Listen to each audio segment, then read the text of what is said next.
मन्नत और धैर्य घबराए हुए दादी जी के कमरे की ओर भागते हैं, जहां पूरे माहौल में टेंशन ही टेंशन फैला हुआ है। कमरे में प्रवेश करते ही मन्नत की नज़र दादी जी पर पड़ती है, जो जमीन पर बेसुध पड़ी हुई हैं। आसपास टूटी हुई चीजें और संघर्ष के साफ निशान दिखाई दे रहे हैं।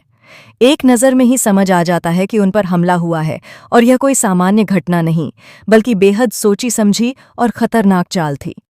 धैर्य कमरे को चारों तरफ देखते हुए घबराकर कहता है कि शायद कोई अभी अभी यहां से भागा है। वह तुरंत डॉक्टर को फोन लगाता है और मन्नत से बाहर जाकर देखने को कहता है।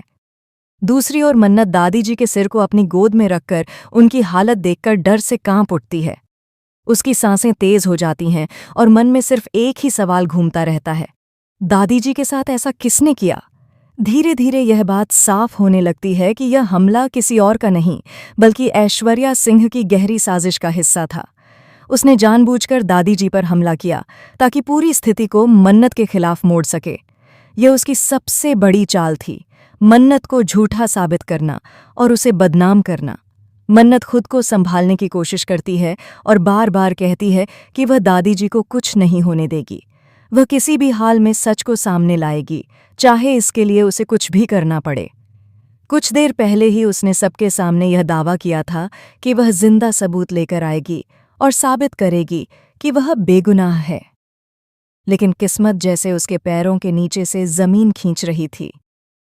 दादी जी, जो इस पूरे मामले की सबसे बड़ी गवाह थीं, अब जिंदगी और मौत के बीच झूल रही थीं। अगर उनका सच सामने आने से पहले ही वे दुनिया से चली गईं, तो मन्नत का आखिरी सहारा भी खत्म हो जाएगा और वह बेगुनाही साबित करने की लड़ाई लगभग हार जाएगी।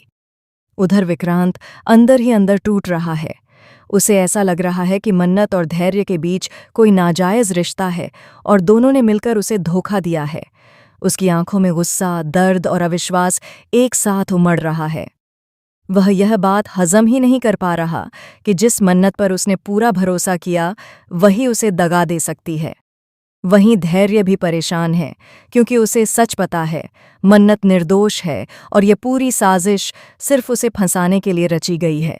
वह जानता है कि अगर दादी जी होश में आ जातीं और सच बता पातीं तो सब कुछ साफ हो जाता, लेकिन अब वह उम्मीद भी कमज़ोर होती जा रही है। अब सबसे बड़ा सवाल यही है, क्या दादी जी बच पाएंगी? क्या मन्नत अपनी बेगुनाही साबित कर पाएगी?